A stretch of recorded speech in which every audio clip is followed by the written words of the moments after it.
Docteur Chitamba, bonjour. Bonjour. La CENI a organisé un cadre de concertation avec les candidats aux prochaines échéances électorales à la présidentielle. Quelle lecture faites-vous de ce cadre de concertation qui s'est tenu hier?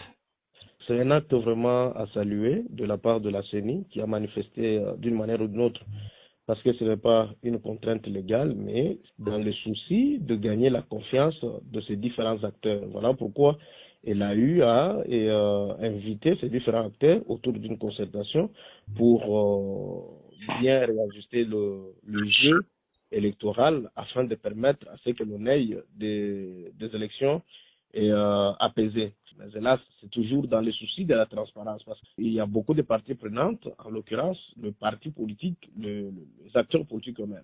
Et depuis un certain moment, il s'est développé un climat de méfiance et des acteurs politiques, surtout ceux de l'opposition, vis-à-vis de la CENI. Comment est-ce qu'on peut gagner la confiance de ces gens-là pour pouvoir éviter de tomber dans des contestations comme nous en avons toujours d'habitude? C'est comme ça que la CENI a invité ces gens-là. Mais malheureusement, c'est que après leur concertation, rien de bon n'est sorti de cette concertation, étant donné que ni le code de bonne conduite n'a pas été signé, ni encore certains opposants ont estimé que la CENI n'a pas rencontré leurs préoccupations. Donc, c'était une belle initiative, mais mal préparée. Voilà pourquoi ça n'a pas donné le résultat escompté. Est-ce que vous pensez qu'il y avait des gens qui y allaient déjà avec un esprit que ça ne marche pas ou carrément c'était juste des présences factices?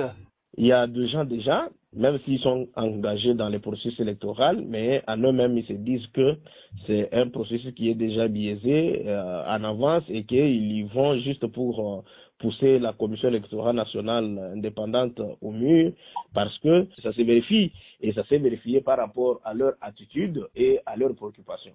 Donc, on a vu le candidat Martin Fayoulou revenir sur les questions liées à l'audit du fichier électoral, une question qui a fait couler beaucoup d'encre et de salive et que le président de la CENI avait déjà donné plusieurs réponses plusieurs fois, mais hélas, il est revenu sur cette question et il est sorti non satisfait. Il y a le candidat tel que Delis Sanga qui a estimé que il n'a pas signé le code de bonne conduite parce qu'il pense que les résultats et la CENI travaille dans une opacité terrible et qu'il n'y a pas de transparence.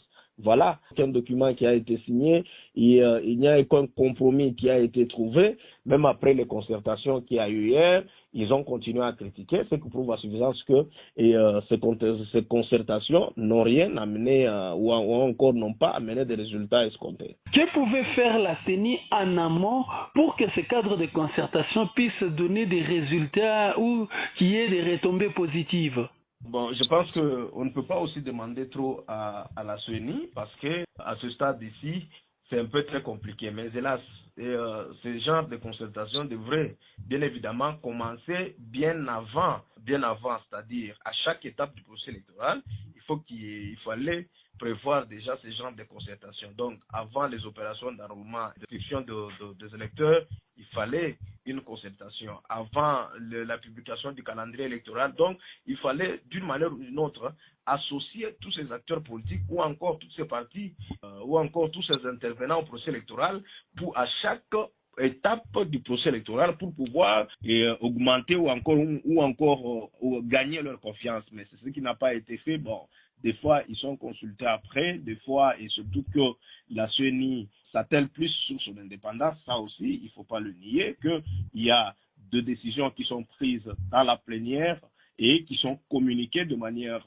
unilatérale sans pour autant demander, ce qui est tout à fait normal et ce que la loi demande. Elle essaye tant soit peu de le faire, mais n'oubliez pas que même l'équipe de la CENI a été mise en place sans la volonté ou encore elle n'a pas été la bienvenue chez certains acteurs politiques. Alors que voulez-vous? Vous voulez que l'équipe qui n'a pas été acceptée puisse donner les résultats qui seront d'une manière ou d'une autre acceptables devant ces hommes politiques, ce qui est un peu tout à fait difficile. Donc, c'est ce que la CENI pouvait faire, mais pour l'instant, je pense que à voir seulement ce qui s'est passé hier, chaque candidat président de la République reste collé ou encore figé dans sa situation ou encore dans ses contestations, et il y a une crise de confiance totale entre les acteurs politiques et l'organe de gestion des élections.